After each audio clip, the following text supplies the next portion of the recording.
What's going on, and welcome into your casual gaming news conversation for this week. I'm Nick, that's Connor, and this is your weekly gaming news podcast from Co-op 64. Connor, how are you feeling today? Feeling good. Excited to go into the weekend playing Silent Hill F. Gonna finish that tonight. Been enjoying playing Persona 3 Portable on the PSP. It's a very different experience from the experience I had with Reload, so it's nice to compare and contrast. Really enjoying that. Chipping away at it in 15-minute increments. I'll be done with it in 2035.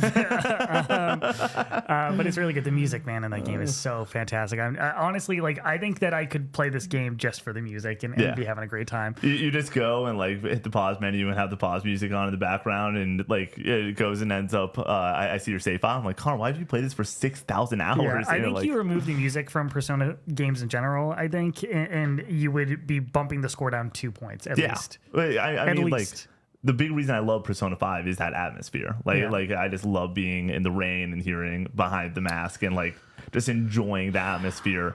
I was thinking about this. I've been not getting the best sleep where I'm a one pillow person.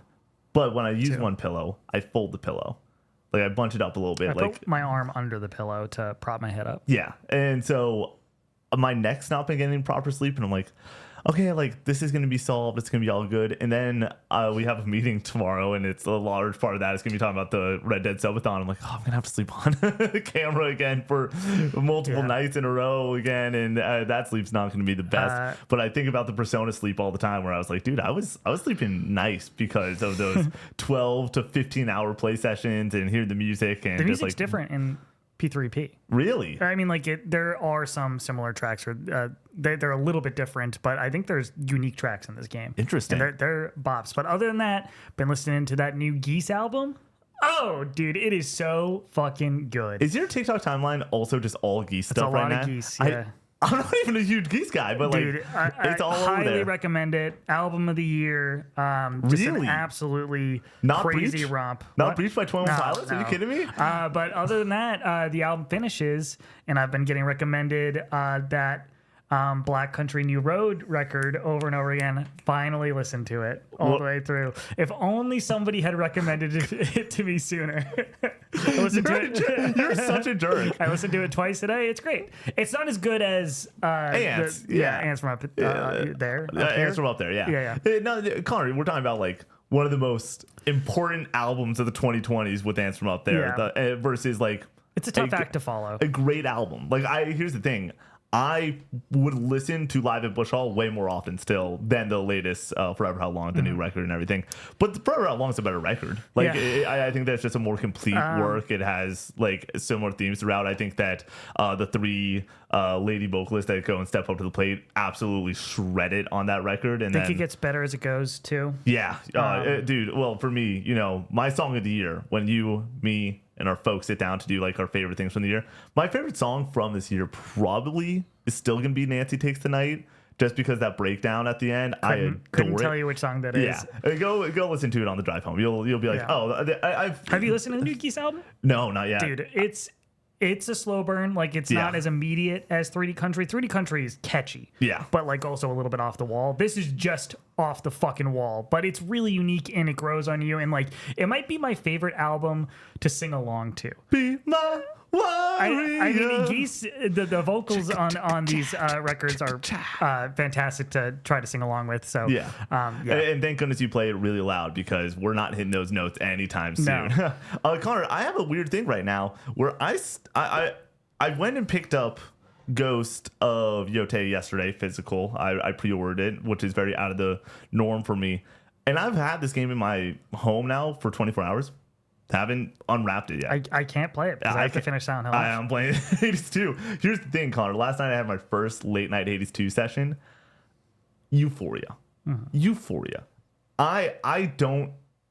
People have issues with the ending of this game. I think I've gotten the ending kind of spoiled for me. If the endings are what people think they are and everything, I'm like, I think you're incorrect.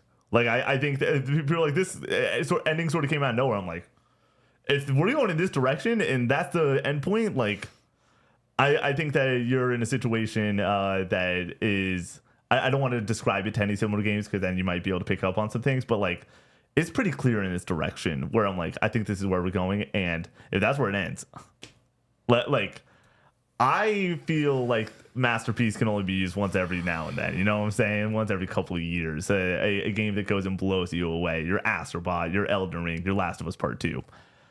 I might just be playing one of the best games I've ever played. And it definitely shaking up my top 3 for GOTY season. For sure, at this point. Like, for sure. I'm also doing the thing where I think I'm going to be done talking about GOTYs. Not in the sense of like talking about TGAs, but personal GOTYs for the rest of the year at this point. Let the people consider, ponder, as I have to go and remind people over and over again that I actually do like Expedition 33, and I'm not a contrarian. Oh, joy. Oh, joy. The people on the internet hating us for loving video games. It is a beautiful, beautiful thing. Housekeeping for ya. This show happens because of patreon.com/co-op64, where you can go and get this show 3 days early. You can get the Casual Gaming Conversation 3 days early, and a bonus episode of the Casual Gaming News, the Casual Gaming Conversation each and every week. We just posted a grading your top 5 games. People love those episodes. They are one of our favorite episodes to shoot. Very, very exciting. The next episode is going to be me, Connor, and Brady reviewing the Minecraft movie. I'm so sorry. Whatever happens. I'm like, we're going to shoot that tomorrow morning. I feel like I need to like get drunk for that podcast. Like, I haven't drank in a long time, but like, how else are we going to talk about this movie without like just Jack Black's in it? It's a good time, you know what I'm saying? I don't know what I'm about to experience tonight. Are you feeling good? Do you think that this is going to be a good experience, or do you think that this is just going to be a dumpster fire? No, it's going to be funny though. It's going to be a good romp, I imagine. Chicken jockey, baby. Yeah. So go and get excited about that. And yes, that podcast will eventually go over to free feeds. This was a goal for Extra Life, so that will eventually come out over there. But the fact that this is one of the podcasts that are going out to free feeds is very, very funny. I'm sure people are chomping at the bit for the Minecraft spoiler cast. I think that this is going to be one of the most fun podcasts we ever do. Is it going to be one of the best podcasts we ever do? Hell no. It's going to be one of the most fun? Hell yes. And then at the $10 tier, you can go and get the Co-op 64 podcast. One of those is posting this week. Very, very exciting stuff there. I forget what my topic was. Halloween. There we go. We talked about facial hair for way too long. That wasn't even one of the topics. Skyline was in there. The mail. Oh my gosh. Sorry, UPS. Yeah, it's UPS, right? Not USPS. Yes. And then Brady also brought a topic about food and home cooking. It was a good time. So go and check that out over at that next highest tier. You can also get the backlog of every Co-op 64 podcast, Recollection Retro, and exclusive TikToks each and every week. One of those will post. And then at the highest tier, you get your name read at the end of each and every podcast we do here at Co-op 64. It's October, baby. We got a new list. I don't think Connor's read the list yet. There's a couple fun ones in there for you. And yes, if you do, go and hit me up in Discord and say, this is what I want my name to be instead of what is currently on Patreon, I will change your name. Thank you for your support over there. And if you support at that highest tier, you can also go and get your chance to be written in, your topic written in for the Co-op 64 podcast each month that we do that. Twitch streams. We're streaming over on Twitch 4 days a week, Monday to Thursday, 7 to 10 still. I, on Tuesday and Thursday this week, will be beating Ocarina of Time, my first time ever finishing out this game. Yes. Didn't Matt say, I popped in yesterday and he said like 3 or 4 more streams? People are doing the Twitch thing, Connor. You've streamed before, once or twice, right? Yeah. I know how this goes. It started out with the bit of, you have 3 or 4 hours left. This is at 8:30 last stream. You have 3 or 4 hours left. And then someone goes, you got 5 or 6 hours left. Then 2 people, one of them being Matt, are like, you probably got like 3 streams left. We went from 3 hours to 9 hours real fast. What you got to do is you have to pull up a guide, a full playthrough, and just scrub to where you are. Yeah. So then you can see how much of a chunk you have left. So the way I see it is I have this final temple that's a longer temple, but I've already made some headway into it. And then there's one final like boss temple that's a bit shorter. You made some headway, but then you died and lost a bunch of progress? I died so many times. I died so many times in this temple. If I had a dime for every time I was walking, or if I had $1 for every minute I was walking around in Zelda Ocarina of Time with less than 3 hearts, I would be a billionaire, dude. Is that when it's making the noise? No, at 1.5 it makes the noise, and it's making the noise often. Yeah. On the Wednesday stream, Connor is playing Silent Hill 2, enjoying the scares of the October season, and It's fantastic. yeah, we're on 3. The Silent Hill 2 game's pretty good. I just would have liked it more had I not played Remake. That's the only bummer here. Yeah, I mean, Because I wouldn't know where the story was going, Exactly. and that would have been made me more enamored with it, like I was for Remake. So and then on Monday we still got more Liza B action. we're never finishing that game. we played 2 games this year on group stream. I'm convinced. We played Liza B, and we played Pokemon. And that's it. Yeah. It feels like those have just taken up so much time that it's been a great time. Well, we started the year with Bloodborne Yep. and Bioshock. Yep. And then Pokemon. And then was it Pokemon after that? I think it's Pokemon, and then it's Bradyborn, like right after that. Maybe some one-off streams in we there. did a lot of rematch. Oh yeah, a couple rematch streams. We did a bunch of one-off streams Yeah. in the middle of there that helped fill out the calendar. We got a fun one coming up after that, but we might also do a couple one-offs before the end of the year. For Cyberpunk. Cyberpunk's getting it. I just assume that that's the music in Cyberpunk. It's not, but it's similar to what is in the game, sure. Yeah, Connor will take the dub. And then you can join the Discord with over 2,500 members. We got a community night coming up real soon, 2 weeks away, I believe, for Community Fortnite. Get excited about that. It's going to be a lot of fun. Somebody wanted us to shout out Game Club, which is exclusive to the Discord, run by Mikey, one of the community members, where we all pick out a game, everybody plays it, and then there's a discussion at the end of the month, which by the end of the month, I mean, I think now it's moved to like the middle of the month. I have no idea. But a month from whenever the game is chosen. It's Dredge right now. I would like to think that I can find time for it. I say that every single month, that I'm like, I'm interested in that game, and then it's just not. Connor and I, before this... I played one Game Club game, and it was 1,000x resist. Connor and I before this were just talking about October. As you know, October is pretty effed up for the boys when it just comes to the amount of games that are releasing right now. We're playing September games, and then October games are already here. Like Battlefield's not even on my radar right now. Yeah, it's just not going to be something I can sink time into, which is such a bummer. The worst part of Battlefield is I would like to sink time into it, but my excuse to sink time into Battlefield would be I'm reviewing it. Like if I was reviewing it, I would sink time into it, but I can't review without playing the campaign, I feel like. And I'm not going to want to play the campaign. I know myself. And so I'm going to play 10 hours of Battlefield, most likely. We'll hop into news story number 1 with my Call of Duty impressions, and that'll also be something that's on CGC this week. Boy, oh boy, can't wait for Battlefield. Let's just leave it at that for now. Go and review us over on Apple Podcasts. Hop into the comment section down below, and go to call64store.com for some merch. Alrighty. Headline. Gosh, this sucks. Xbox Game Pass Ultimate is increasing in price by 50%. This is Jordan Miller at VGC. Stick with us. There's a lot of jargon in this, so just a heads up on that. Quote, Xbox Game Pass Ultimate will now cost $29.99 or €22.99, but will also be getting new additions such as Fortnite, Crew, and Ubisoft Plus Classics Collection. Microsoft claims that Xbox Game Pass Ultimate subscribers will get access to over 75 day one titles each year. Call of Duty Black Ops 7, High on Life 2, Keeper, Ninja Gaiden 4, and The Outer Worlds 2 are all slated for the remainder of 2025. Xbox Game Pass now breaks down into the following 3 tiers. Xbox Game Pass Ultimate, sitting at $29.99, was $19.99. Xbox Game Pass Premium, formerly the standard tier, was $14.99 and is still at $14.99. And Essential, formerly known as Core, is still $9.99. So basically, not a lot of movement, not a lot of shaking over there for the 2 standard tiers, those 2 middle tiers. Also, not in this article, was the PC Game Pass alone is around $16 now outside of Ultimate. So just a heads up there, if you only want Game Pass for PC, talking about $16. I didn't know that. What?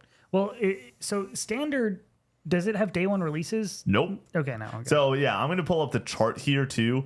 Game Pass, because it is pretty tough at this point where I go and I see all this stuff and it is just not where you want it to be. First and foremost, Game Pass Ultimate, $30, Connor. The big kahuna though, before we get into the minutia of all of this, you get this news broken out. How you feeling? $30, 50% increase for Game Pass Ultimate. Yeah, I mean, Xbox Game Pass for the longest time, as you've said numerous times on this podcast, was the best deal in gaming. It was the one shining part of Xbox's current slate, where the consoles are not doing great.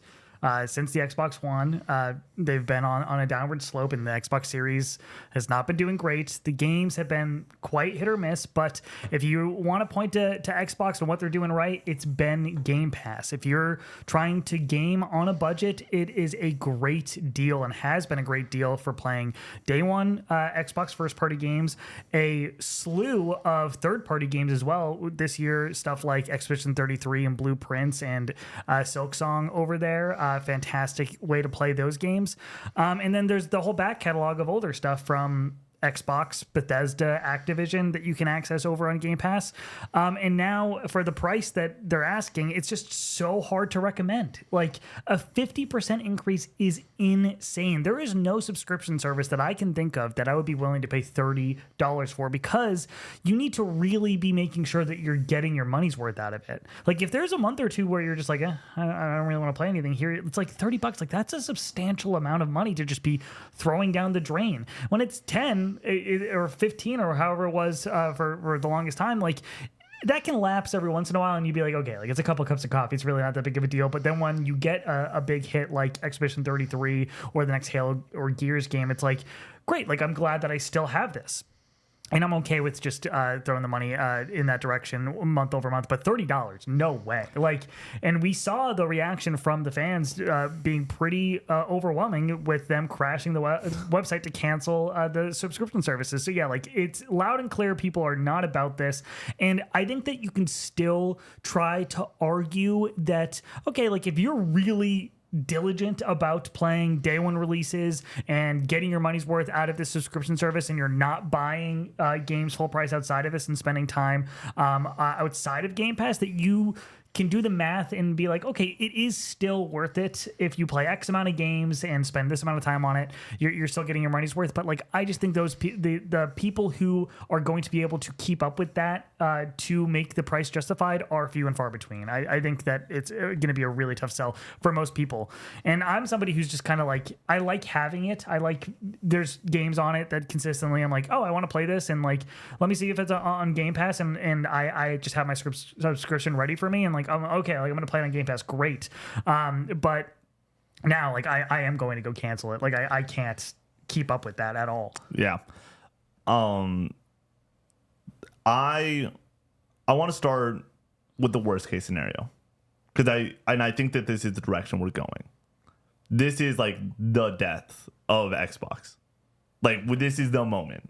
Like we're gonna be able to look back and be like, this is going to fundamentally change the entire Xbox brand, what they stand for, what they've been trying to build for the past 10 years with Game Pass as a model, under 10 years, but this current generation and this past generation of being like, this is the promise.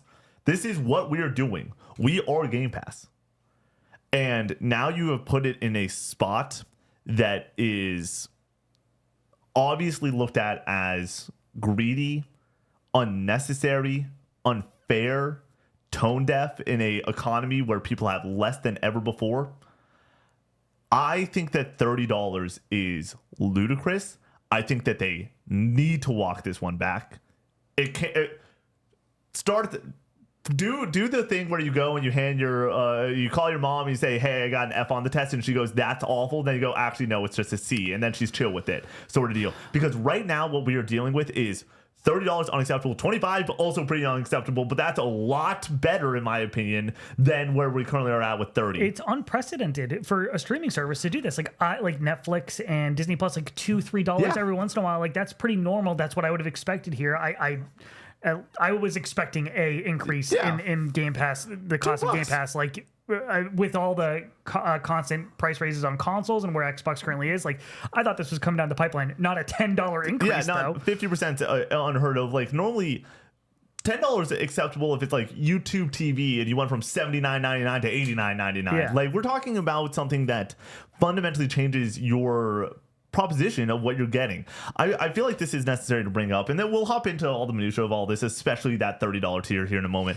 But like, we do this for a living. Like at the end of the day, like this is partially like, it's my full-time job. Connor does it. Like we all do this for a living. here's what I've played on Xbox Game Pass, or what I've beaten this year that is currently on Xbox Game Pass. You got things like Avowed, that's a $70 title. You got things like South of Midnight, $40 title. Clair Obscure, for $50, $44.99 when it was on sale that initial time, like literally day one. So you can argue it's $44.99. Doom of the Dark Ages, great game. Played Rematch, Tony Hawk Pro Skater 3+4. The promise of October gaming from Game Pass 2 is terrific. You have The Outer Worlds 2, you have Keeper, you have Ninja Gaiden 4.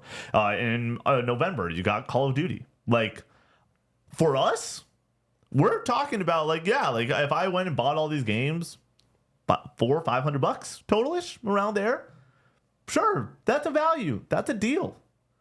We are wild for playing that amount of games. We would not play that amount of games. Like, there isn't a general consumer. There's so few enthusiasts that are playing that amount. And at that point, guess what? It's a job. You're spending so much time. Especially when there are the people like us that we go when we play Avowed and we play it the one time. We're like, cool, that's great.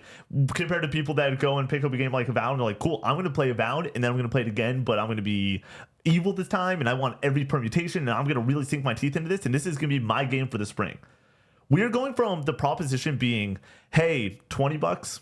We're talking about, okay, like 3.5 games a year. We're talking about you'd better play 5 games. And as somebody that a few years back was, yeah, I play about 4 or 5 games, I would never go and look at Game Pass as something that I need. I was a college student spending $10 on Game Pass and I didn't worry about it. I was like, whatever. I can hop into Forza whenever I want. I can play Halo Infinite with my buddies if they all hop on. There's certain like perks that are solid and good. This is ridiculous. This is unacceptable. It is ludicrous. This is one of the worst business decisions I've seen in video games since not just talking about it and covering it here this year, but since being a student of the game, listening to games media and coverage for a decade at this point.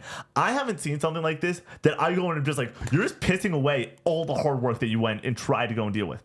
We're also talking about an Xbox that currently lays off studio after studio, can't get a game out there that is not critically acclaimed across the board outside a couple of shining moments in the past 5 years.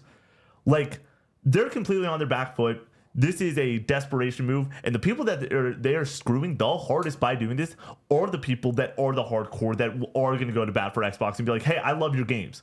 Guess what? The people that love your games, they're going to spend that $30 and it sucks. They shouldn't have to go and deal with that. And then the people that aren't that hardcore audience, there's a reason that there's crashes in the Steam page. There's a reason that this is all going to shit. It's horrific. Why wouldn't the hardcore audience just buy the games at this point? At least you own them once you pay that upfront cost. Like, you're sinking so much money into games that you don't even own at the end of the day that they can just strip away from the service eventually. This is the best case for physical media I think I've ever seen in my entire life. Where it's like you are just demanding your people to go to physical media. Guess what? Walmart and other services don't carry physical Xbox games anymore. Yeah. They are going and like removing them off the shelves and adding more storage space for other things. I don't get it. I understand what the strategy, the end result of this is going to be Xbox is a publisher. They're not going to get through the next console life cycle. That's not happening. The proposition needs to be a $800 box that has Steam and has everything. It needs to be one of those situations where you're playing a PC.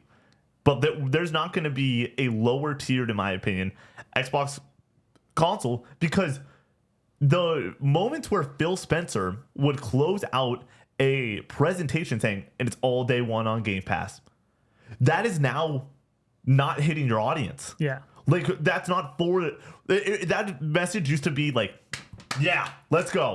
Do you imagine they're seeing the Game Pass numbers just not growing and they're like, we need to make more money on this? Yeah. They were looking for growth for so long that was the end all be all. And now that they're not seeing it, they're like, well, fuck, we just need to raise the price because that's the only way we're going to be making a profit on this. Yes. Making more money than we previously were. And I think that we're talking about an Xbox that has purchased Activision, that has these big numbers, upfront numbers, and they need to see a return on it. And I don't think, and to be clear, I don't think that this is a Xbox decision. I think that this is a Microsoft decision. I think the fact that, and I want to start hopping into it, but the fact that you got like Fortnite Crew as part of this and Ubisoft Plus is like slap in the face, dude. Is the biggest middle finger. And I do want to shout out, there's somebody in our chat last night that was like, hey, my son used this Fortnite crew and there's value there, and like it's saving me money, and that use case is great. But guess what? I don't think the people, a large majority, I would say 95 out of 100 Game Pass users give a rat's ass about Fortnite. Right. Or they give a rat's ass about Ubisoft Classics. Whatever the hell that means, by the way. It's not like you're getting Ubisoft Plus and it's all Ubisoft games. It's Ubisoft's somewhat Back selection. catalog of like Assassin's Creed games. Yeah. So this is ridiculous. I feel like it is necessary to hop into like some of the details on this, but they have a graphic up. Go and check out the article over on VGC if you want to see this graphic. It's also been posted across social media, so the information is out there wherever you get it. But the essential tier, $9.99 a month. So this is basically your gold tier. This is playing your games with your buddies. You can play it. It's playable on PC, console, cloud. $9.99 a month. Unlimited cloud gaming. Over 50 games. Includes benefits, in-game benefits for things like Riot games. And you can play and earn up to $25 in the store with rewards. I don't feel like that's a slap in the face. Like, we're talking about something that was like always $10. This has always been the lowest tier. This isn't Game Pass, though, in my mind. When you think of Game Pass, you don't think about this small selection of games to the side. Then we go up to premium. And this is where we're talking a cool $15 for 200 plus games. I'm like, oh, that's pretty solid. I like games. 200 sounds good. New Xbox published games within a launch year. Psh, the biggest backhand to what Game Pass is and was supposed to be out there. I like games within a year. You know who's doing that? Basically, PlayStation with PC. I like games within a year. We talk about time exclusivity and how important that is. But the value of owning an Xbox and owning Game Pass was, I have a Series X, Halo drops, I don't worry about buying it. I don't go to the store. It's just there. I feel like I already bought it. Like, that feeling's gone with this subscription. At this $15 tier, where you can play PC, console, cloud, you get new Xbox published games within a launch year, unlimited cloud gaming with shorter wait times, in-game benefits including Riot games, online console multiplayer, and play and earn up to $50 a year in store with rewards. What are we doing? And then at the ultimate tier, this is the This is the value proposition of $30, 400 plus games. AKA, you got the catalog, baby. You got what you expect when you're talking about Game Pass. 75 plus day one games a year, including all Xbox published games day one. You get Ubisoft Plus Classics and EA Play included, with Fortnite Crew coming in November. Unlimited cloud gaming at our best quality with our shortest wait times. In-game benefits including Riot, online console multiplayer, and play and earn up to 100 a year in the store with rewards. I have been on this desk for 2+ years talking about the future of Xbox, and have talked about the fact that when shit's hitting the fan, there's normally greener pastures. And I've been very unafraid and unabashed. When you're laying off teams, I'm going to go and scream at you, and I'm going to get really pissed on these shows. I'm lost for words. I want to shut up. I want this to just be a funeral type of moment, because that's what it feels like for this brand right now. This is, in my opinion, I'm so excited for the Outer Worlds 2. I'm so excited for Ninja Gaiden 4. I'm so excited for Keeper. BO7, we can take it or leave it. Well, how was it? Oh, it's whatever. Yeah. It didn't look good from the footage I saw. My biggest thing is people are like, it's BO6 reclone. I'm like, this is very different than BO6. Yeah, why is there health bars? I don't know. It doesn't feel good. The time to kill is crazy. Yeah. It's very fast, very snappy. Not wall running, by the way. Yeah, it's just hopping. What are we doing? It's not a movement shooter. Like, yeah, it feels like a half step. Oh, it's just the worst. Lean into it. Gosh, I played 2 hours of it, and like, I expected to be like, oh shoot, like I'm gonna want to play this all weekend. You know, that's what I do with Call of Duties that are good to great. This feels like an Infinite Warfare situation where it's just going to kind of come and go. Dude. It's not going to be anybody's favorite. It's going to be no one's favorite. Yeah. I like, I haven't changed it in our calendar yet. I'm probably going from a green to a yellow on the review process. We're playing a bunch of different games. You're going to be in busy season. I'm going to be reviewing some other stuff. Like Right. Unbeatable comes out the week before. I'd rather play a cool indie game than hop into something that is a little bit more just like whatever Call of Duty. The 7th? 6th or 7th. Maybe Yeah. the Hollower comes out a week before. Oh yeah, too? October 31st. That's gonna be great. Though we're still gonna be playing October games. Like Right. My You got Kirby Air Riders are right around the corner. Yeah, I don't give a shit about Air Riders. It's gonna be a great stream whenever we do that. But like, holy smokes, could not care less. That's how you say that one? Could not care less? Yeah, could not care less. Yeah. Great. That's always the fun one. I always feel like that's a 50-50. You gotta just send it because I could care less comes up way too often.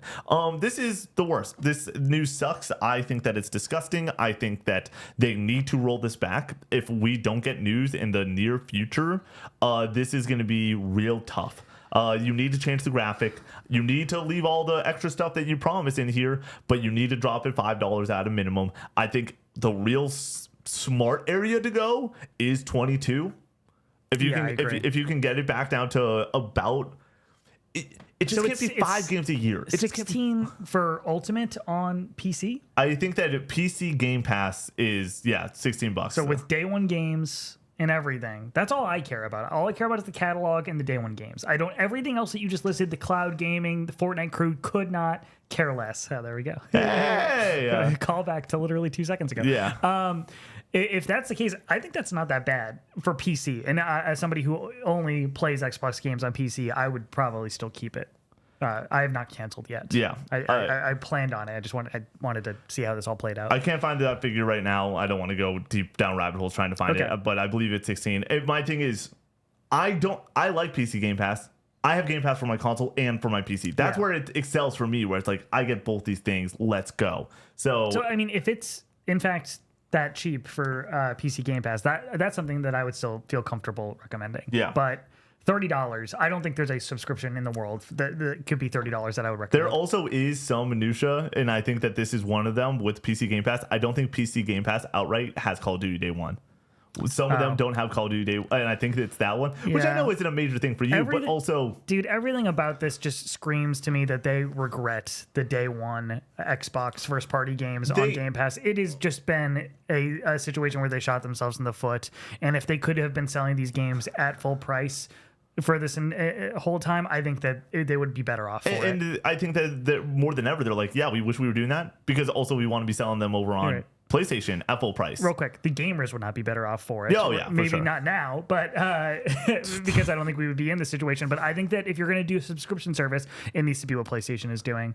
Honestly, I was going to say from my hot take a few weeks ago about NSO looking real nice right now. $50 for a year for NES, SNES, N64, GameCube, Game Boy Advance games, dude. Like, that is a fucking steal.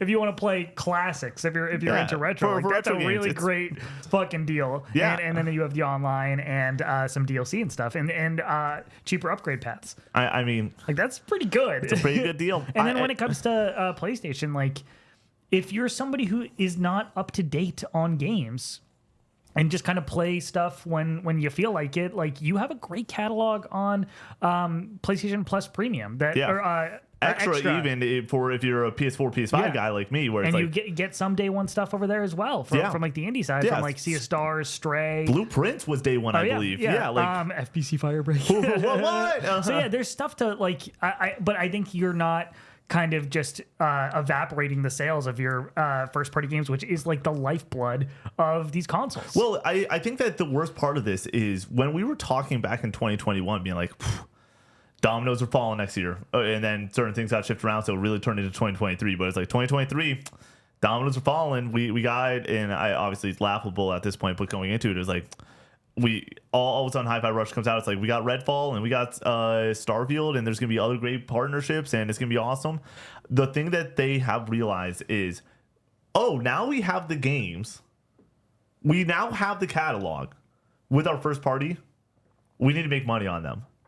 We have to go and make the value proposition is now changed. Yeah. But the worst part was the value proposition was always day one Game Pass games for 10, 15, $20 as it's increased throughout the time, which makes sense because of a bunch of different reasons. But like the fact that we are now talking about, oh, we're going to go from 20 to 30 because now we actually have the games. What are we doing? Like, please. Now what's the point of the Xbox ROG Ally too? It's like that was supposed to be the Game Pass machine. Dude, you know what I mean? Right? Like, at the end of the day, this is one of those things. I'm still going to have Game Pass because of what we do and for the nature of convenience and stuff like that. And that's going to happen. But it sucks. And the main reason is because we stream a lot of games that are on Game Pass. I expect you're going to go and cancel it. I expect Brady's going to cancel it. Why the hell would you do that? Like, even Brady this year, especially, like, you know, Brady's picked up Expedition 33 on Game Pass. He's playing Rematch on Game Pass with us. I think that he likes pairing his Game Pass with Valorant to make sure that he has all the skins or all the characters unlocked right away. He doesn't have to do any grinding, stuff like that with Riot. But it's like, no. Like, why would you just go and spend the $70 to go and get the games?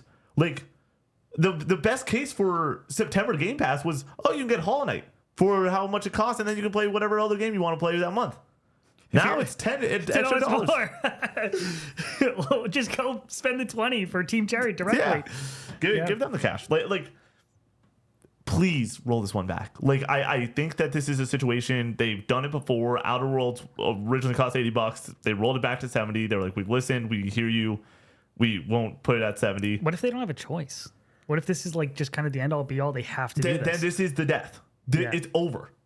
It's like I don't want to be doom and gloom. They're going to still make great games. There's still a healthy games industry. I say it all the time, is great games and people not getting laid off. But guess what? Like, if this when this does go to shit, and it will, I promise that there's going to be layoffs. Yeah, and there's going to be ramifications. So like, this sucks for players. It sucks for the people that are probably making games.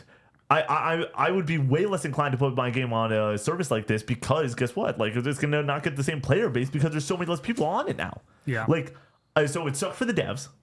The only thing that this can internally help is hopefully the hope for Xbox, if you want to go and have some light down at the end of the tunnel, is this does increase revenue, which is the goal. So that it works. So they can keep functioning and not get shut down by Microsoft. And then they can keep on making games and putting money into their studios, making cool games like Outer Worlds 2 and Keeper. But guess what? I don't foresee that happening. I think that this is a rash decision by people that are not in the games industry, that don't know this business, and are now dealing with because guess what? At the end of the day, big Microsoft, they go and see the games division, and that is a grain of sand on the beach that is Microsoft. It is so minute. It's so whatever. Oh, there's a fire happening over there with Game Pass. Who gives a crap? Even though it was their decision in the first place. I don't think that this is people were calling for a studio. I'm like, what are we doing? Like, no, this is a business decision. This isn't a creative. This isn't I'm still excited for Outer Worlds 2. I'm still excited for these games, but like, geez, dude. Just go buy them, guys. Support the studios. Yeah.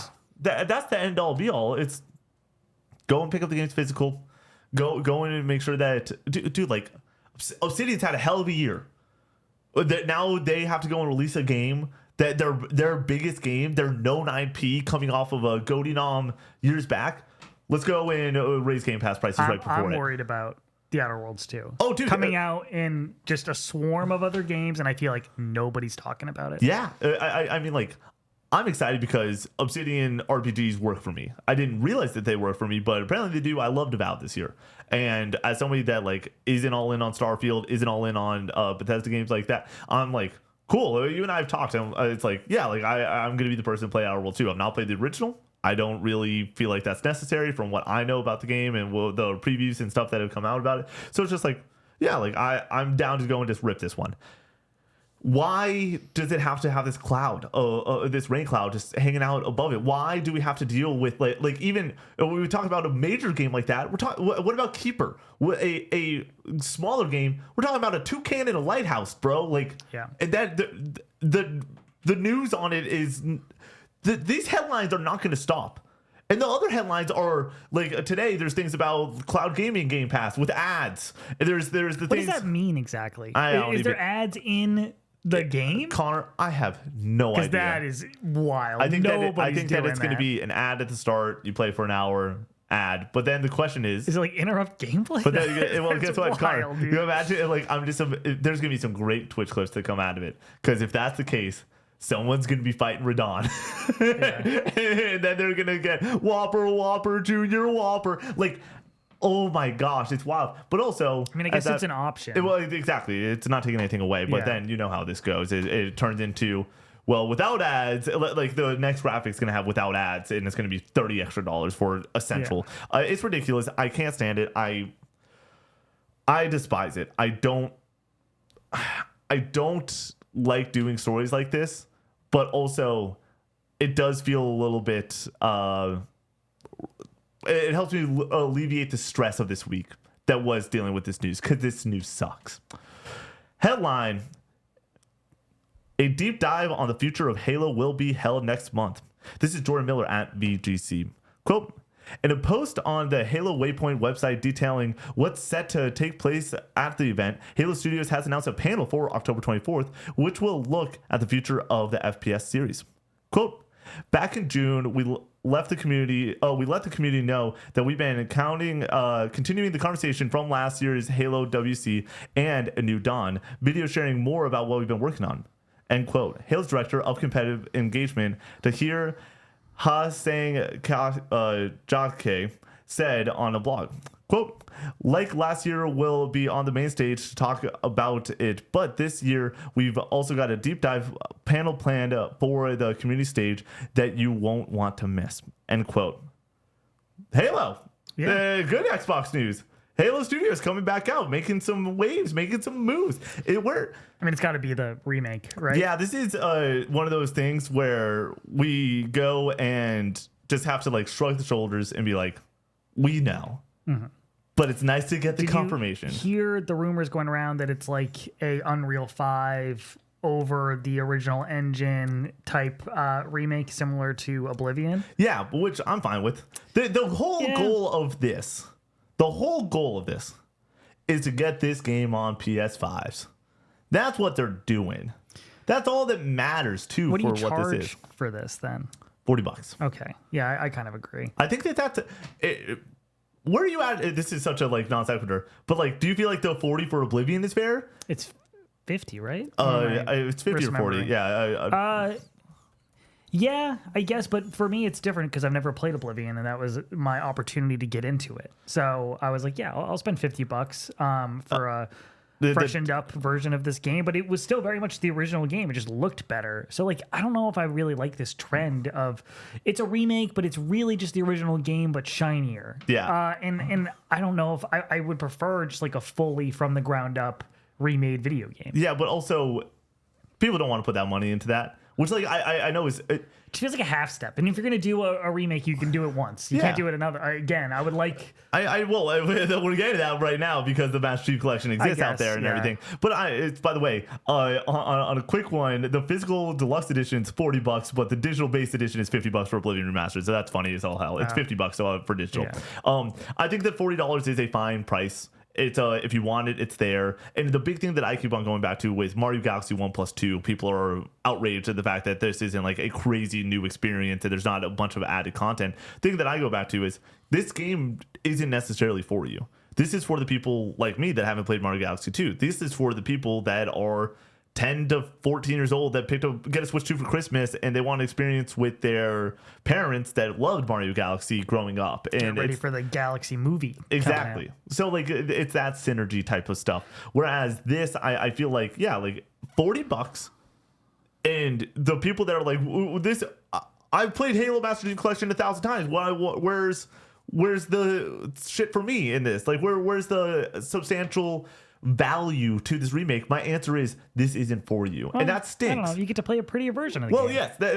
That's the example but people might be like, a prettier version should only cost $10. It's like, no, the value proposition that I think is being tossed out there is for the people that haven't played it, or they're very happy to go and relive the glory days and go and pick up $40.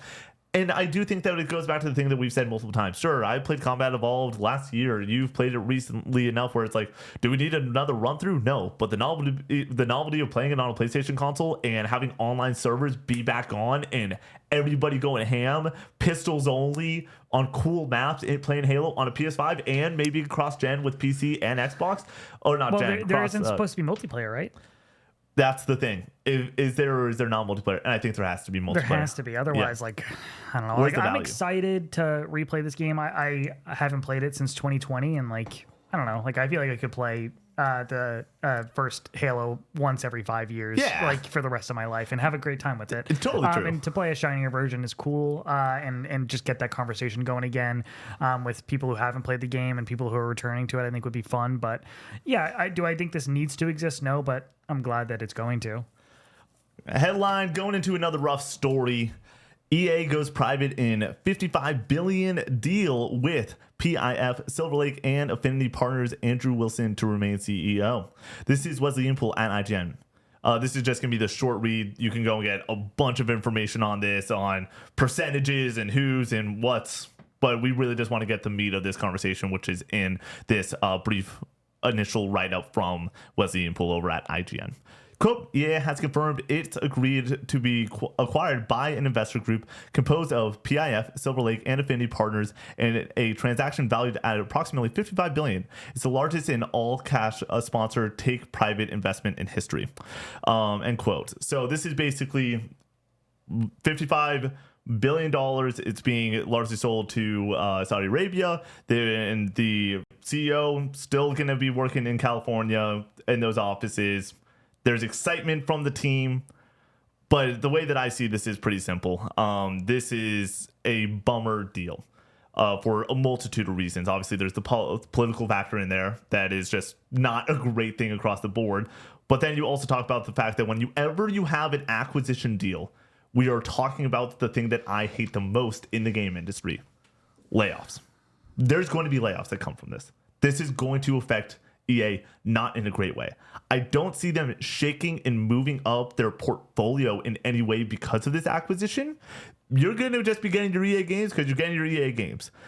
Do you think that this could go and shake up the portfolio in any way? I mean, I think that if you're not a game that has the potential to make a ton of money, you have there's a potential for you to get shut down completely. Yeah, but I don't know if we get the new Mass Effect game. That's what exactly. Then for the games that I think are bigger cash cows, I think they're going to be looking for new ways to extract more and more money. Yeah, Madden, FIFA, they already are trying to get a lot of money out of people for a full price video game with microtransactions. Yeah. I can only imagine that's going to get worse here. My player, my team, all this stuff, prices are going to be going up. And like we said with the Xbox acquisition of Activision, it's like, all right, we got to make that money back now. And they're going to be looking to find ways to make that money back. And normally the way you do that is you increase prices or you cut your bottom line. Mm-hmm. And the bottom line is people's livelihoods, people's jobs. Or you do both, which exactly. I would not be shocked if they do both.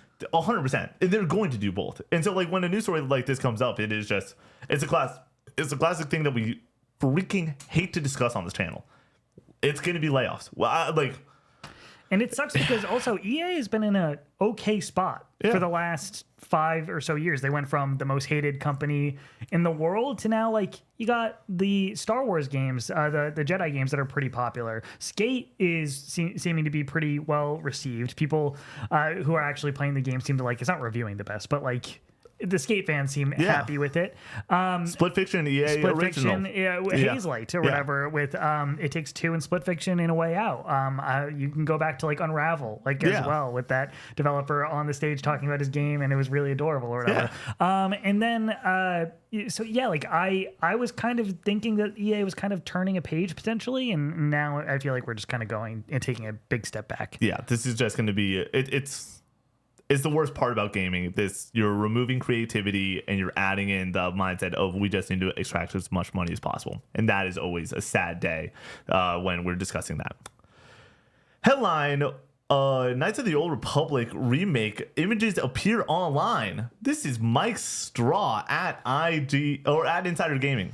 Connor, it lives. Maybe we can just start there. Holy smokes. You can go and find the images. There's not anything that's too involved. We're not talking about like cover art or anything like that. They're just images that exist online if you want to go and look them up.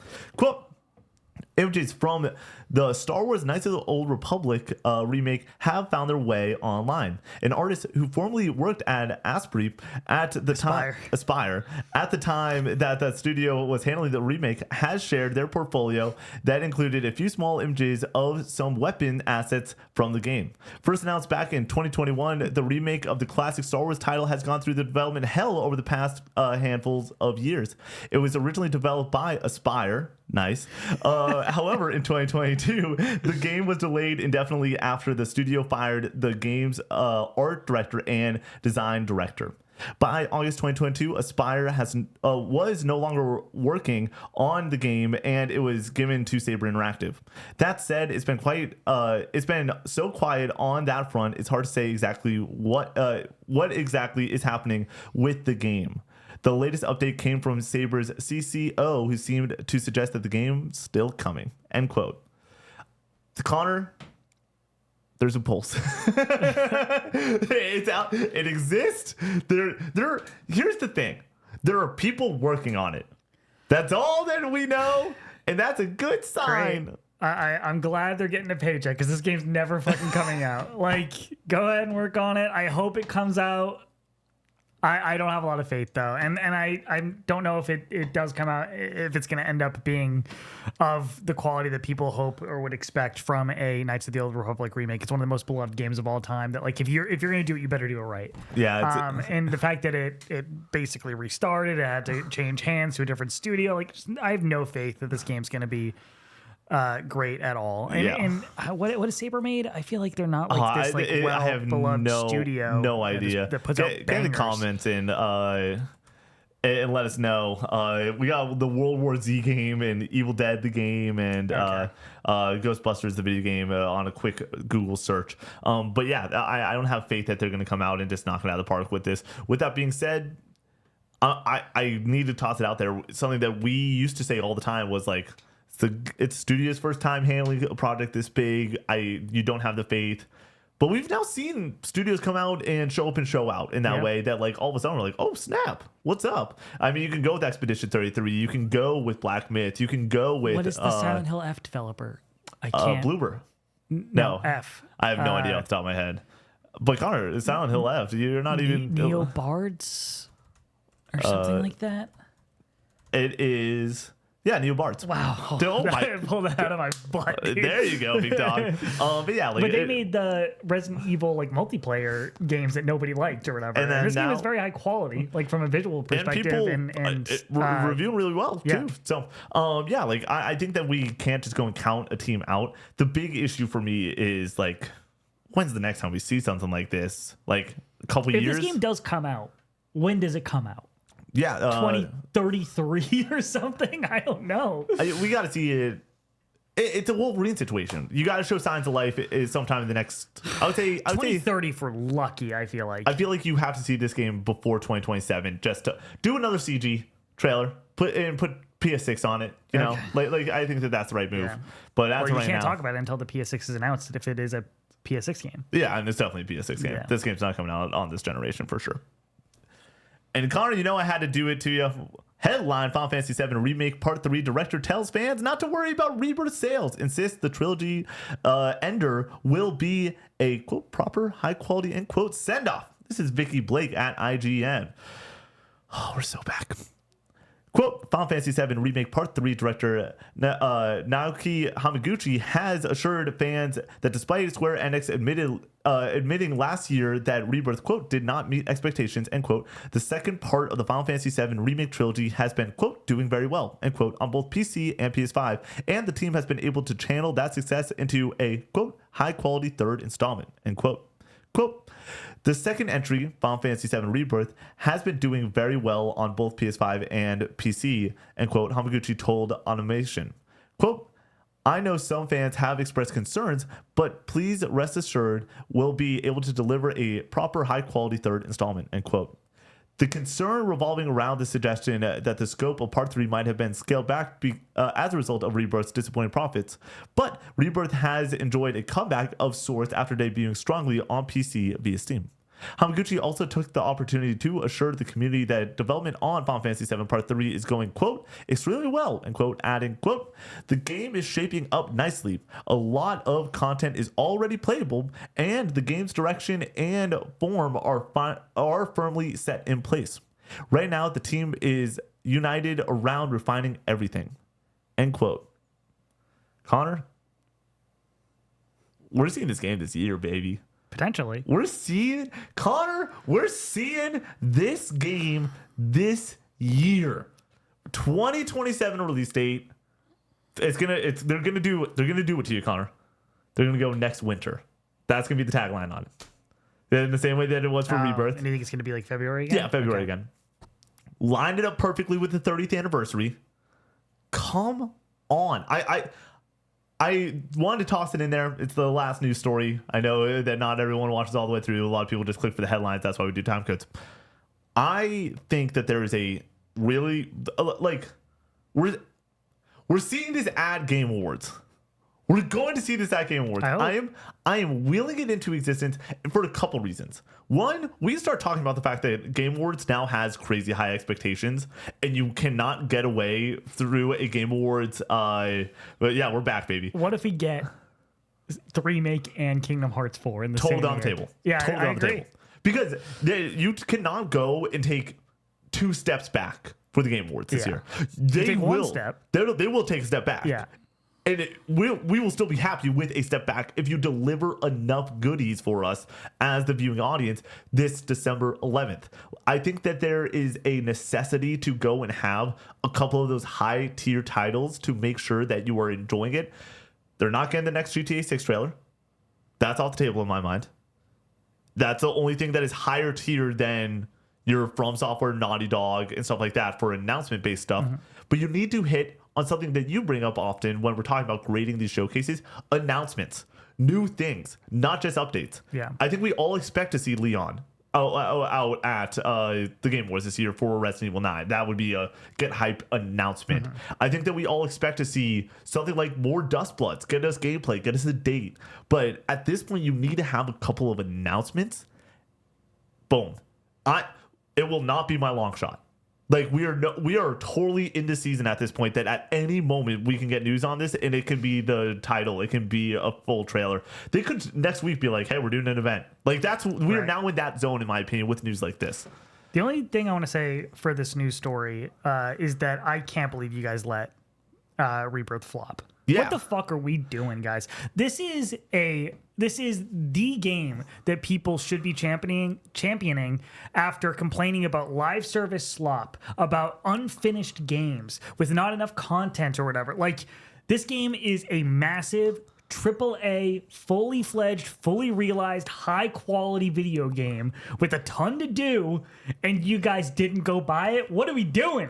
What are we doing? I think that, and there's stories about like the way that this game is going to come out. Guess what? It's probably coming out on PS5 day one, and then it's going to come to everything else later. That's been my assumption forever.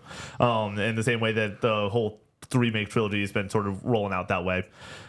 I think that we're in a spot where this is going to release. It's going to be awesome that we're getting news for it, but at the end of the day, I don't think enough people have played Rebirth yet. I think that this trilogy is going to be looked back very fondly. I also am in the boat that I'm so stoked that they're still going pedal to the metal, going big and broad with it. They're going to give us a proper third entry, meaning I do expect this to be a 40-hour narrative plus 40 more hours of side content and a very fleshed out open world that they've built in that first or in the Rebirth open world and engine that they've already created for that team. I think that this is going to be the Return of the King moment, the final hurrah. Hey, this is where this finally gets its flowers that it actually deserves. Because at the end of the day, we are talking about two games that love them or hate them, and most people love them. Most people have a favorite. You know, like I hear all the time, hey, I like Remake more than Rebirth or vice versa. We're talking about two games that were multiple people's news outlets and award shows game of the years for the respective years that they came out. Like, these are two of the most high quality games that we've received in the past 10 years. And I think that a lot of people straight up are too cowardly to admit that that is what we have. because it has the cachet of, it's a remake of something that we already know and love and everything. Oh, they're milking it by making it 3 parts or whatever. Like there's always this connotation of like, it's whatever. And it's like, nah, like these games are unbelievable. I think Rebirth is one of the best games of all time. I think that it's like my go-to of like when we're talking about the Ubisoft formula of like you want a content-rich game, you want something that you can sink a lot of hours into. You don't need to do any of it, by the way. But if you want to, go ahead. There's so much to do in this game. I think that it's one of the shining stars on the PlayStation 5 as right now, and one of the best games ever. Obviously, it's my favorite game, so I can yap about it all day. I can't believe this trilogy is going to exist, honestly. Like, we are so lucky to get this robust of a remake with this many big swings in it, and of this high quality. Like, it's magical, amazing. Honestly. It's amazing. You know what else is amazing? Our amazing members over on patreon.com/Cope64 that support the show and make it happen. We are so insanely thankful. I'm happy that we got to end on a positive note, you know, like on a good news story after a long day. So thanks for sticking with us through the tough news. It's so funny. Where I talk about it all the time, the highs and the lows of the industry. We go from Physint and Forza Horizon 6 and me like getting teary-eyed over like 2 hype announcements, and now here we are with just the crap. But unlike crap, our amazing members over on patreon.com support the show at the highest tier, get their name read at the end of each and every podcast. And we are in October. We got a new month of names. Connor, we got amazing members like Jakey P, Cash R, Pigeon Power, Library Daniel, Tyler, Trace H, Sir Shellas, Raincoat, Ooh Gracie, Chuzar, MG Dunbar, Mr. Munchies, Farmer Spud, Rocket Tater, Nofi, The Dankest Mike, Swampy Bits, Jaxie T, Tristan C, Sconesy C, Strack in 1978, Das Goopy, Dingleberg Rules, Cinchuru, Hook'em Horns, Go Nash, Neutral Sphere, Easton C. Kingdom Hearts Rules. Hell yeah. There was an injustice in the world and somebody felt like they needed to correct it. Shout out. It indeed does. Stooby Dooby, Crispy, DJ Zach B, Uli, Jacob D, Big Mac, Metal Nate, The Patty Cake, Bear Pog, Cowboy Jesus, Yogi. Mega. Oh, I skipped one. My bad. Yeah. Dom. Come on. Dom. Thank you. I haven't had a Dom in a long time. I need to go get rid of a Dom soon. Hold on now. Colin C. Brack, Voodoo. Milky Sins, Alex the Golden. Andrew H, Master Diz. Cannon Fodder Games, Bad Fella. Only One Rufus, Drifter X1. Skirt Skirt. Goops, J Matt B3. Ali Benali, Michael. and Kingdom Hearts Sucks. Thank you so much for joining us on this episode of the Casual Gaming News Conversation. We will see you in the next one. Peace out.